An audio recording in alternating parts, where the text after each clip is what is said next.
ప్రతిరోజు మనకి నిద్ర అవసరమా లేదా? అవసరం. ఎంత అవసరం?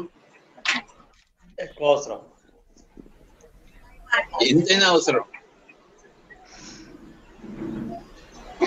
2 పగళ్ళ మధ్య ఒక రాత్రి ఉండి తీరాల్సిందే.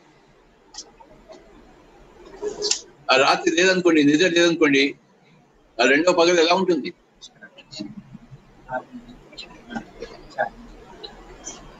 రాత్రి నిద్ర కావాలి, అవసరం, అతి అవసరం. ఆ మరపు అవసరం.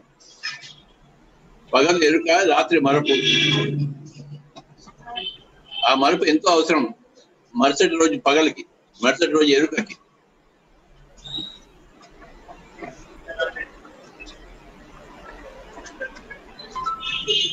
ఆ రాత్రి యొక్క గొప్పతనం, ఆ నిద్ర యొక్క గొప్పతనం తెలుసుకోవాలి.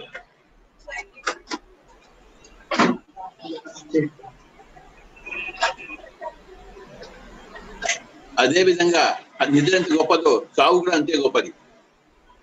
2 జీవితాల మధ్య ఒక చావు వస్తుంది.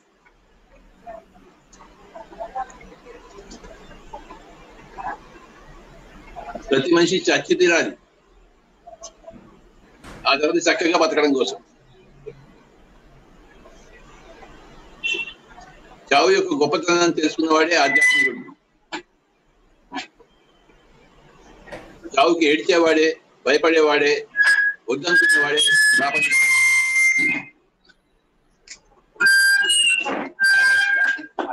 ఎందుకు అది పంతేగా? What wait that is important. రాత్రి నిద్ర ఎంతో ఇంపార్టెంట్. మళ్ళీ పగలు ఎరుకతో జీవించడం కోసం. రాత్రి నిద్ర లేకపోతే నిన్నటి పగలే మళ్ళీ ఇవాటి పగలు అవుతుంది, రిపిటేషన్ అవుతుంది. 2 జన్మల మధ్య ఒక చావు ఎంతో గొప్పది. చావు ఆత్మకి విశ్రాంతిని ఇస్తుంది. చావు ఆత్మకు మరింత తేజం కలిగిస్తుంది. ఎలాగైతే నిద్ర శరీరానికి తేజాన్ని కలిగిస్తుందో, చావు ఆత్మకు తేజాన్ని కలిగిస్తుంది.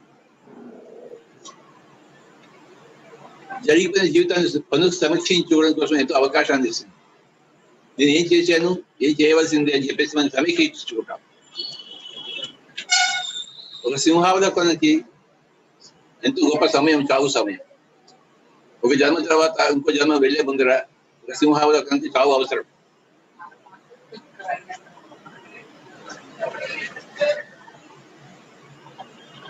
సో ఎవరు చచ్చిపోయినా కూడా నేను ఎంతో సంతోషిస్తాను, ఎవరు నిద్రపోయినా సంతోషిస్తాను. మరి ఎంత బాగా నిద్ర పట్టిందిరా అని చెప్పేసి, అలా అని చెప్పేసి నిద్ర కోసం నిద్ర మాత్రం మింగకూడదు. చావు మంచిదని చెప్పేసి ఆత్మహత్య చేసుకోకూడదు. నిద్ర సహజంగా రావాలి, చావు కూడా సహజంగా రావాలి. కృత్రిమంగా దాన్ని తెచ్చుకోకూడదు. నిద్ర ఎంత గొప్పదో శరీరానికి స్వస్థత చేకూరుస్తుంది, చావు ఆత్మకి స్వస్థత చేకూరుస్తుంది.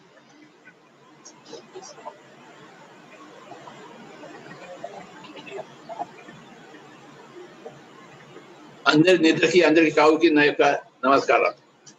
Thank you.